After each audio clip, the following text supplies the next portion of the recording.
सभापती महोदय, एका मुद्द्याकडे तसा आपल्या सभागृहाचा जरी मुद्दा नसला तरी राज्याचं मंत्रिमंडळ या विषयाने संबंधित विषय आहे। राज्याचे एक मंत्री असणारे कृषी मंत्री यांना शोक प्रस्ताव आहे। नाही, मी शोक प्रस्तावाच्या आधी मी बोलू द्यायची विनंती केली आपल्याला। मला खुलासा मागतो मी सभागृहाकडून, विनंती जरी केली असली सभापती महोदय माझा, परंतु जास्त आग्रह नाही। अधिवेशनाच्या पहिल्या दिवशी सभापती महोदय, विधानसभेच्या सदस्याच्या संदर्भातला विषय आहे तो खालच्या सभागृहात होईल ना, आणि आपल्याला बोलायचं असल्यास उद्या बोलता येईल। सभागृहाच्या नेत्यांनी खुलासा केला तरी चालेल। माझं म्हणणं असं आहे की एक कृषी मंत्री, विरोधी पक्षनेते आपल्याला हा प्रस्ताव एका मंत्र्याला शिक्षा झालेली आहे आणि या शिक्षेला कोणत्याही प्रकारची स्थगिती आतापर्यंत नाही, 2 वर्षाची शिक्षा झालेली आहे। तर सरकारची याच्यात भूमिका काय?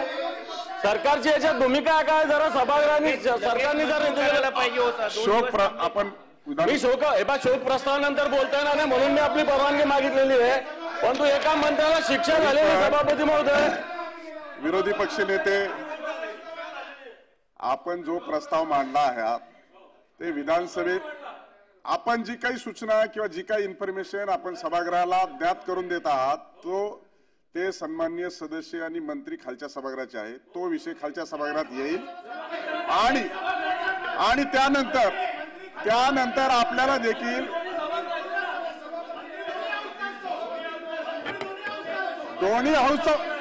दोन्ही हाऊसचा मंत्री असतो, परंतु सदस्य खालच्या सभागृहाचे असल्या कारणानं आपल्याला हा विषय दुसऱ्या आयुधाच्या मार्फत देखील मांडता येईल। सभागृहाचे नेते उपस्थित आहेत।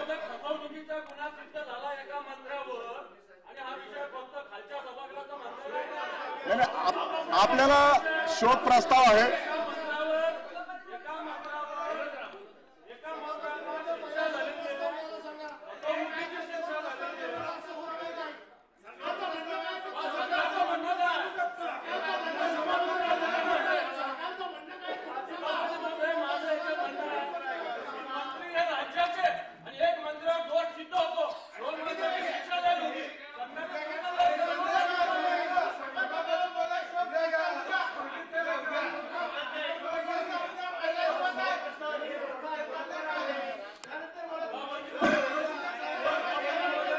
मला वाटतं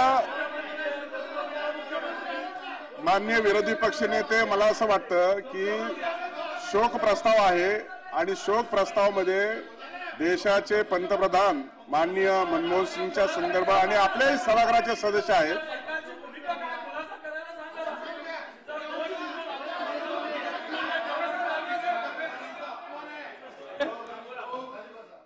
सभापती महोदय,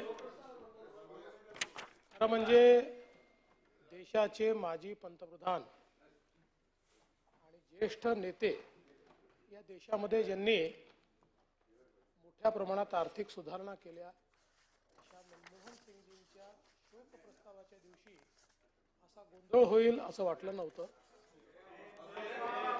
तथापि माननीय विरोधी पक्षनेत्याला मी एवढंच सांगू इच्छितो की आपण मंत्री महोदयांच्या संदर्भात जे मांडता आहात त्या संदर्भात कोर्टाने सुनावणी पूर्ण केलेली आहे आणि क्लोज फॉर ऑर्डर ठेवलेला आहे।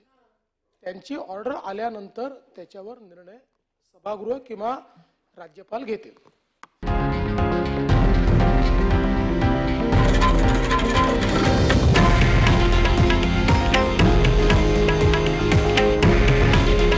हे आहे देशातील नंबर 1 न्यूज नेटवर्क आणि आपण पाहत आहात TV9 मराठी। काळजी तुमची, हित महाराष्ट्राचं।